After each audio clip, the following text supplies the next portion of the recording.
Social media மூலமா trend ஆனவர் தான் கூமாப்பட்டி தங்கபாண்டி. இப்போ இவரு ஜீ தமிழ்ல ஒளிபரப்பாயிட்டு இருக்கக்கூடிய சிங்கிள் பசங்க ஷோ மூலமா மறுபடியும் பிரபலமாயிருக்காரு. இவர் கூட அந்த ஷோல இவருக்கு ஜோடியா சாந்தினி பிரகாஷ் இருக்காங்க. சாந்தினிய கல்யாணம் பண்ணிக்க போறேன் அப்படின்னு சொல்லி வாக்கு கொடுத்திருக்காரு கூமாப்பட்டி தங்கபாண்டி. இந்த செய்தி இப்போ மிகப்பெரிய வைரலா போயிட்டு இருக்கு.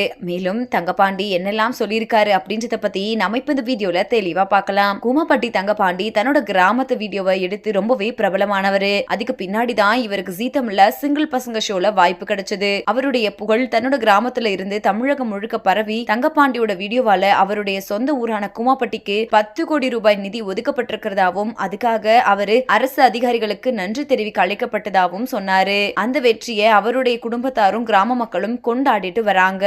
இப்போ சிங்கிள் பசங்க ஷோல கூமாப்பட்டி தங்கபாண்டி தன்னோட கல்யாணம் பத்தி பேசியிருக்காரு. நிகழ்ச்சியில தன் கூட சேர்ந்து ஆடக்கூடிய சாந்தினிய கல்யாணம் பண்ணிக்க விரும்புறதாவும் நவம்பர் மாசம் அவங்கள ஊருக்கு கூட்டிட்டு போக ஆசைப்படுறதாவும் கல்யாண தேதி நிச்சயிக்கப்பட்டதாகவும் சொல்லியிருக்காரு. இதை கேட்ட சாந்தினி மற்றும் ரசிகர்களுக்கு மிகப்பெரிய ஷாக்கே ஆயிடுச்சு. அதுக்கப்புறமா தான் கொஞ்ச நேரம் கழிச்சு யாரும் தப்பா நினைக்காதீங்க, நான் சும்மா விளையாட்டுக்காக தான் சொன்னேன் அப்படின்னு சொல்லியிருக்காரு. மேலும் தங்கபாண்டி எங்க 2 பேருக்கு இடையில இருக்கக்கூடிய உறவு அப்படிங்கிறது தொழில் ரீதியானது மட்டும்தான், ஷோவுக்காக மட்டும்தான் கட்டிப்பிடிக்கிற மாதிரியான செயல்கள் எல்லாம் செய்யப்படுது அப்படின்னு சொல்லியிருக்காரு. அது எப்படி தொழில் ரீதியா செய்யப்படணும் அப்படிங்கிறது கூட சாந்தினி தனக்கு சொல்லி கொடுத்ததாவும் சொல்லியிருக்காரு. எங்க 2 பேருக்கும் இடையில இருக்கக்கூடிய உறவு முழுக்க முழுக்க தொழில் ரீதியானது மட்டும்தான், நிகழ்ச்சிக்காக மட்டும்தான். நாங்க 2 பேரும் நெருக்கமா பழகுறோம். எனக்கு கட்டிப்பிடிக்கிறது எல்லாம் ரொம்பவே புதுசு, அது எப்படி தொழில் ரீதியா செய்யணும் அப்படின்னு சாந்தினி தனக்கு கத்து கொடுத்ததா தங்கபாண்டி சொல்லியிருக்காரு. அது மட்டும் இல்லாம தங்கபாண்டி சாந்தினிக்கு தன்னுடைய நன்றிய சொன்னாரு. ஏன்னா சாந்தினி அவருக்கு நடிக்கிறது,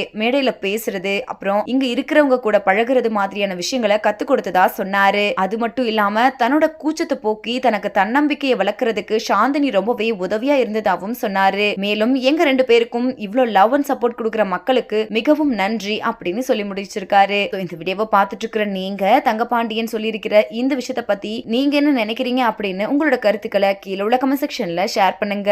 மேலும் இது போன்ற இன்ட்ரெஸ்டிங்கான அப்டேட்ஸ் தெரிஞ்சுக்கொள்ள நம்ம சேனலை மறக்காம சப்ஸ்கிரைப் பண்ணிக்கோங்க.